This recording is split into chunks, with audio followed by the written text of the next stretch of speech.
किसी नगर में एक राजा रहता था। राजा बूढ़े होने को आ गए, पर उनको कोई बेटा नहीं हुआ, सिर्फ एक बेटी थी। राजा को बहुत चिंता होने लगी कि अब मेरा इतना बड़ा साम्राज्य कैसे संभलेगा, इसकी देखभाल कौन कर पाएगा।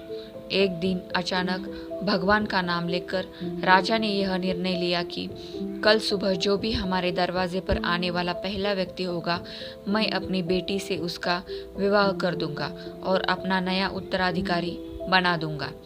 अगले दिन सुबह सुबह सुबह एक फटी पुरानी कमीज पहने एक लड़का दरवाजे पर दस्तक देता है।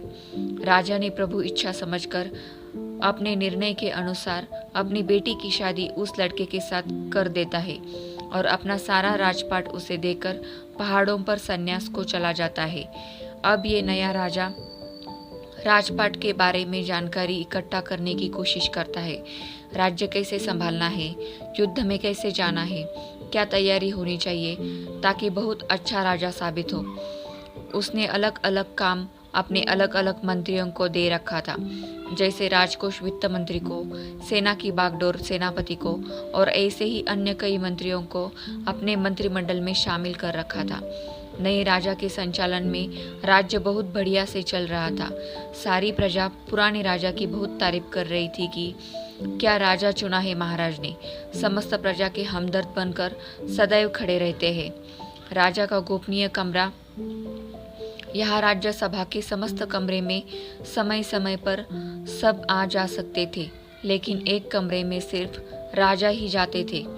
ये इस कोठरी में 10-15 दिन में जाते थे और किसी को जाने की अनुमति नहीं थी, यहाँ तक कि रानी को भी नहीं। अब समस्त दरबारियों को जिज्ञासा हुई कि आखिर इस कमरे में ऐसा क्या है कि कोई उसके अंदर देख भी नहीं सकता। जानने की इच्छा सभी को थी, लेकिन कोई पूछ नहीं पा रहा था।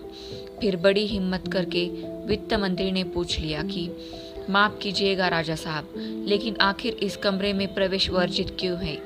क्या है इस कोठरी में? राजा ने उन्हें डांट दिया और कुछ नहीं बताया। कुछ दिन बाद सबने कहा कि अब सेनापति ही पूछ सकते हैं। इनकी बात राजा को माननी ही पड़ेगी। जब सेनापति ने राजा से कमरे के बारे में चर्चा किया तो राजा ने उन्हें भी कुछ नहीं बताया।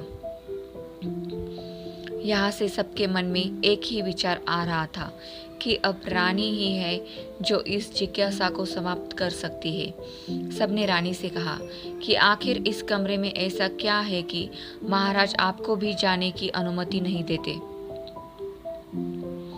फिर क्या था, रानी ने तो एकदम जिद पकड़ ली कि अब तो मुझे जानना ही है। राजा के बहुत समझाने के बावजूद भी जब रानी नहीं मानी तो राजा उन्हें ले गए और कमरे का दरवाजा खोला। देखा तो उसमें कुछ भी नहीं था।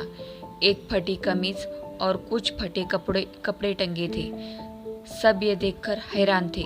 तो राजा ने बताया कि मैं अपनी शुरुआत को याद करने के लिए यहाँ आता हूँ। मुझे जब कभी यह अहंकार हो जाता है कि मैं राजा हूँ, मैं इस राज्य का सम्राट हूँ, मैं ही सबसे बढ़िया हूँ, तो यहाँ आ जाता हूँ। आधे घंटे बैठा रहता हूँ, अपनी शुरुआत को याद करता हूँ और अपने आप को बताता हूँ कि मैं यही था, यही मेरी शुरुआत थी। वो तो पुराने महाराज का शुक्र मनाओ कि मुझे राजा बना दिया। थोड़ी देर के बाद जब अहंकार टूट जाता है तो साफ और सच्चे मन से बाहर आ जाता हूँ और अपने प्रजा की सेवा में लग जाता हूँ। कहानी से सीख। एक राजा की अद्भुत कहानी हमें यह बताती है कि अगर जिंदगी में कभी आपको अहंकार आ जाए, आप अपने आप को बेस्ट मानने लगो, आपको लगता है कि मेरे जैसा तो कोई है ही नहीं, तो अपनी शुरुआत को याद करिए, अपने स्ट्रगल वाली पुरानी जिंदगी को याद करिए। आप सरल होने लगेंगे, विनम्र होने लगेंगे, जमीन से जुड़ा महसूस करने लगेंगे। इसीलिए कहा जाता है कि पैसा इंसान को ऊपर ले जाता है, इंसान पैसा को कभी ऊपर नहीं ले जा पाता।